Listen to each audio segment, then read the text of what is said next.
Olá, boa noite mais uma vez, Ney Carvalho, aqui trazendo mais uma vez uma indicação de livros para ti, ok? Dessa feita vamos de teologia mais uma vez, ok? Eu gostaria de passar para vocês, no caso, a indicação de um livro que em 2000 me ajudou muito por conta do início. Eu lembro que foi o início do meu ministério com jovens, né? E a gente estava vivendo aquele período, última década, no caso do antigo milênio, no caso de 90, década de 90, primeira década do ano 2000, aonde estava muito em alta a questão de alguns congressos no Brasil, como os Gideões Internacionais da Última Hora, algumas vigílias, no caso, das capitais de Rio, São Paulo, estavam muito faladas, e ouvir as mensagens, ver os pregadores que pregavam de uma forma diferenciada, não apenas que traziam unção, mas que traziam também estilo, que traziam educação na forma de pregar, né, no seu estilo de pregação. Isso mexia muito e mexeu muito com a cabeça de muitos jovens, no caso, naquela época, né?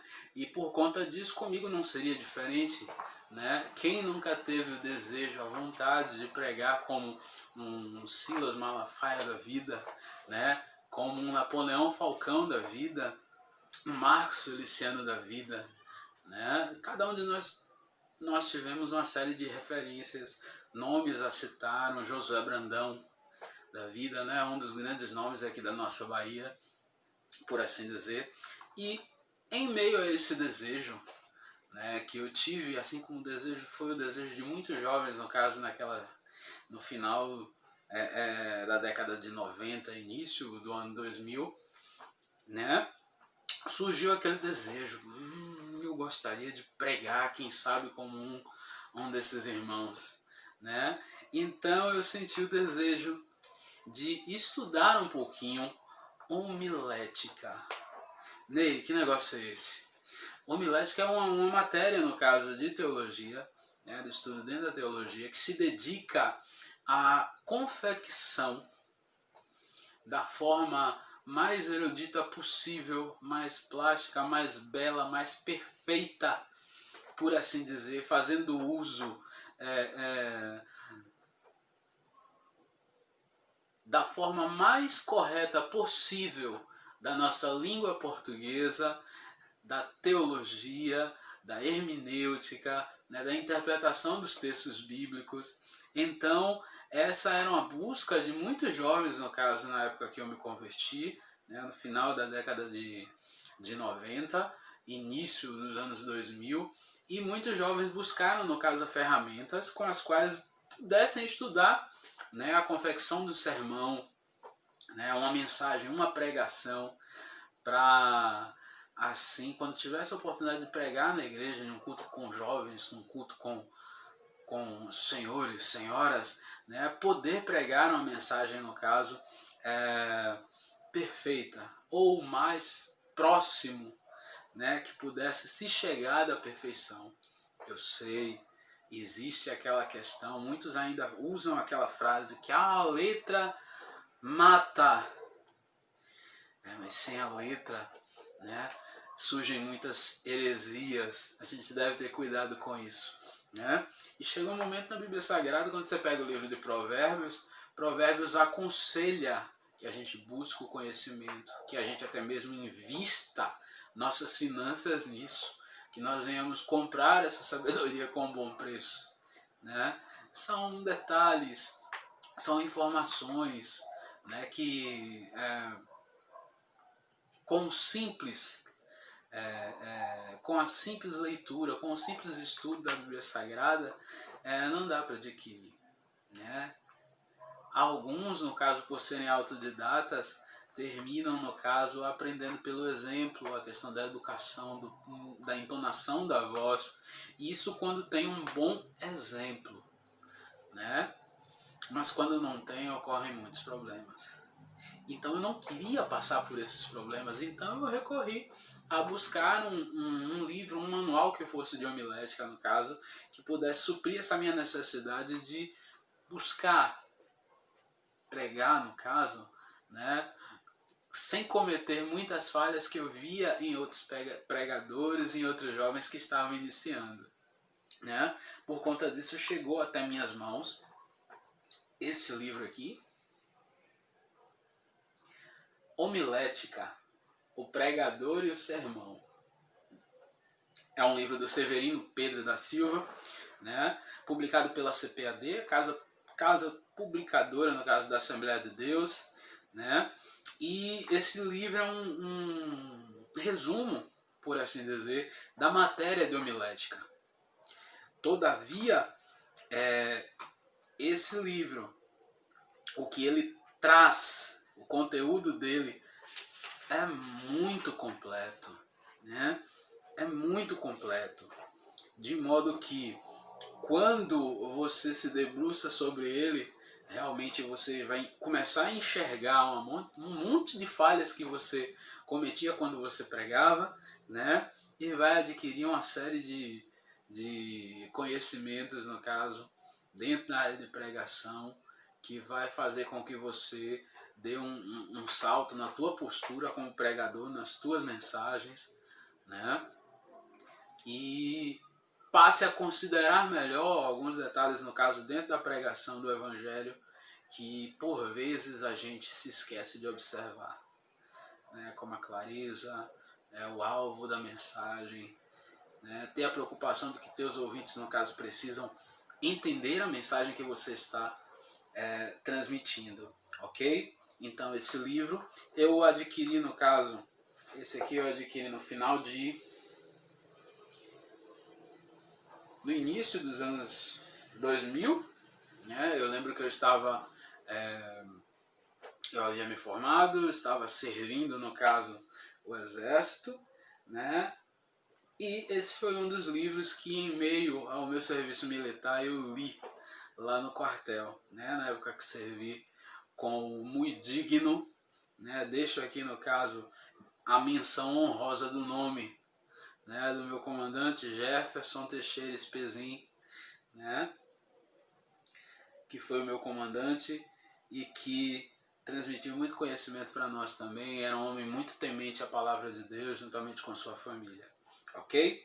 Então, o que é que a gente vai encontrar nesse livro aqui, né? Eu gostaria de passear contigo, no caso, em meio ao glossário, por assim dizer, desse livro, né? E assim sendo, a gente vai dar um passeio por esse índice para que você tenha uma ideia do que você vai encontrar, né, nesse livro. De início, nós temos aqui, no caso, a introdução, homilética. Você vai entender o que é homilética, a definição, né? Você vai saber um pouquinho mais sobre homilética, a eloquência, como podemos convencer, porque, em suma, a arte de pregar é exatamente isso, a intenção, o gatilho, né, dentro de uma mensagem evangélica é trazer o conhecimento da palavra de Deus. Você expõe a palavra e o Espírito Santo convence, né? E a tua palavra tem que ser clara, a tua mensagem tem que ser clara, ok? Então, de início, há uma definição sobre homilética, no caso, a eloquência, a arte de convencer. Então, por meio desse livro, no caso, você vai ter acesso a uma série de informações, no caso, que vão enriquecer, no caso, a tua vida como pregador, por assim dizer, ok? Vai versar, no caso, vai te dar informações sobre a eloquência, a questão, no caso, da classificação dos sermões, né, os tipos de sermão, o sermão extemporâneo, famoso sermão extemporâneo, famoso não, é popular. Sermão extemporâneo é aquele tipo de sermão, no caso, de improviso, né, muito particular, no caso, peculiar, no caso, a pregadores, principalmente interioranos, que não tiveram acesso a um curso de teologia, que não tiveram acesso a muito estudo. Eu me enquadro, no caso, nesse grupo, né? E é o tipo de sermão que eu mais uso, porque é complicado quando você, uma vez novo convertido, você vê alguém pregando assim. O seu primeiro sermão é assim, né? Você pega um texto bíblico, você joga lá e tal, e aí você pega mais 2 ou 3 textos, né? Você usa como corpo do sermão, e depois vem o apelo, que seria o cume, o ápice, né? A conclusão do sermão, por assim dizer, e você faz tudo na mente, de cabeça, né? Diferente de um sermão textual, expositivo, como foi o caso de um Jonathan Edwards da vida, né? Que ele pega todo o seu sermão, ele joga, né, por meio escrito em um papel, e ali ele prega, né, para aquele auditório, coloca as folhas de caderno assim, o povo não via sequer o rosto dele, né, e por meio da unção do Espírito Santo, né, a gente vê que com menos de meia hora de mensagem, o povo estava se agarrando nas pilastras, dizendo: Deus me ajuda, me socorre, porque eu estou indo para o inferno. Tamanha foi a gravidade, no caso, o impacto que aquela mensagem trouxe, né? A gente pode dizer: meu Deus, como deve ser monótono um sermão assim. Não, é uma questão de prática. A gente vê um Billy Graham da vida, né? Ele já está acostumado a pregar um sermão lido, né? E até hoje ele ganha muitas almas, no caso, dessa forma. Cada um tem o seu estilo. Então, esse livro é indicado principalmente para aqueles que estão começando, como para aqueles que querem mudar alguma coisa, que querem corrigir algo, no caso, nas suas mensagens, na sua forma de pregar, ok? Então você vai ter acesso a os tipos de sermão, né? Você vai ter acesso a organização do sermão, o título, o tema, o texto, a introdução, o corpo do sermão, a aplicação e a conclusão do sermão. Você vai entender, né, e você vai conseguir jogar no papel, organizar em um papel os teus pensamentos, né? É interessante que tem pregadores, a gente enxerga isso, a gente já viu em alguns pregadores, todo mundo já passou por uma situação como essa, do pregador, ele está pregando a mensagem, e daqui a pouco ele se perde na mensagem, né? A mensagem termina indo para outro tema completamente diferente, a mensagem muda. Geralmente atribui-se isso ao Espírito Santo, né? O pregador geralmente usa aquela questão: o Espírito Santo está puxando para outro lado, está mudando a mensagem. Pode ser? Pode. Mas pode ser que ele se perdeu também na sua mensagem arquitetada, né, na sua mente, ele perdeu o foco, perdeu a direção, né, e terminou indo por outro caminho. Podemos julgar? Não. Mas eu estou querendo dizer que acontece. E é uma das desvantagens, no caso do sermão de improviso, é essa, né? Estamos sujeitos a um determinado momento a gente perder, usa-se o termo, muitas pessoas usam-se o termo, perder na linha de raciocínio, né? E aí você fica tateando, tentando voltar, no caso, para o escopo do sermão que você formulou, no caso, na tua mente. Com o sermão expositivo e textual, no caso, você não corre esse risco, porque basta que você olhe ali para aquela folha de caderno. Hoje, por meio da modernidade, você pode jogar seu sermão num tablet, num celular e tal. É mais difícil de você se perder na sua linha de raciocínio, ok? Então, por meio desse livro, você vai ter acesso a tudo isso, né? Você vai ter acesso a instruções de como você usar a sua voz. Eu acho terrível aquela questão vamos lá, eu acho lindo. Tenho muita admiração, no caso, pelo Júnior Trovão, pelo Adeildo Costa, né? Mas eu acho terrível, no caso, a atitude de alguns pregadores, né? Você conversa com ele, ele tem uma voz, mas quando ele pega no microfone, ele se torna outra pessoa. Você pensa que é o Júnior Trovão, você pensa que é o Adeildo Costa, porque ele começa literalmente a plagiar um outro pregador, né? Já houve situações de eu voltar no caso do culto com minha esposa em um determinado culto e ela olhar para mim e dizer: "Você viu a mensagem?" E eu pegar e dizer: "Vi."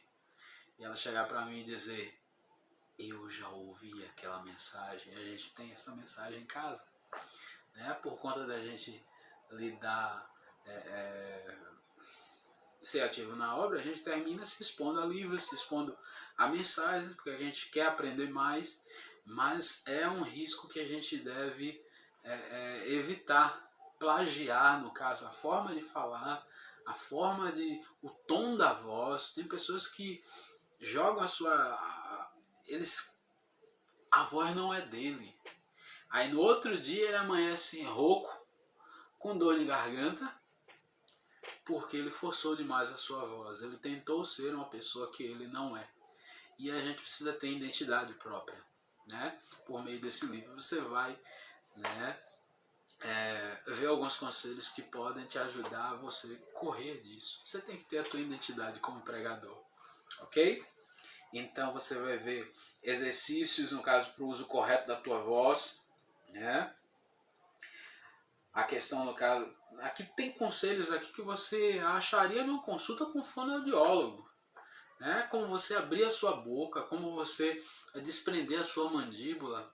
Tem gente que pregando, você vê literalmente as veias do pescoço enaltecerem e dilatarem. E alguns pregadores, no caso, retesam a mandíbula. Isso aqui no futuro, quando a pessoa, no caso, vai ficando velha, segundo os fonoaudiólogos, né, segundo pessoas entendidas, né, algumas pessoas adquirem um problema na mandíbula, que dormindo ela começa a apertar o maxilar, e isso causa uma dor tremenda, né? Então a gente deve fugir, no caso, dessas falhas, desses vícios, no caso, de pregador, para que a gente não venha no futuro conseguir um problema para a nossa vida, ok? Então você vai ter acesso a isso por meio desse livro, né?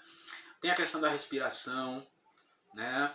Tem a questão do comportamento ético do pregador, o tom da voz, a questão dos maus hábitos, a postura, né? A postura da cabeça, do pescoço, do rosto, os olhos. A gente vê pregador com cada mania, né? Tem um amigo meu que chama de cacoete, né? Ou piti, né? Ou tique, né? Dependendo da região, no caso do Brasil, chamam de tique também. São aqueles costumes que alguns pregadores têm e adquirem. Alguns, no caso, terminam cultivando como uma marca pessoal. A gente vê pregador, a gente muito respeito, no caso, pelo Carvalho Júnior, né?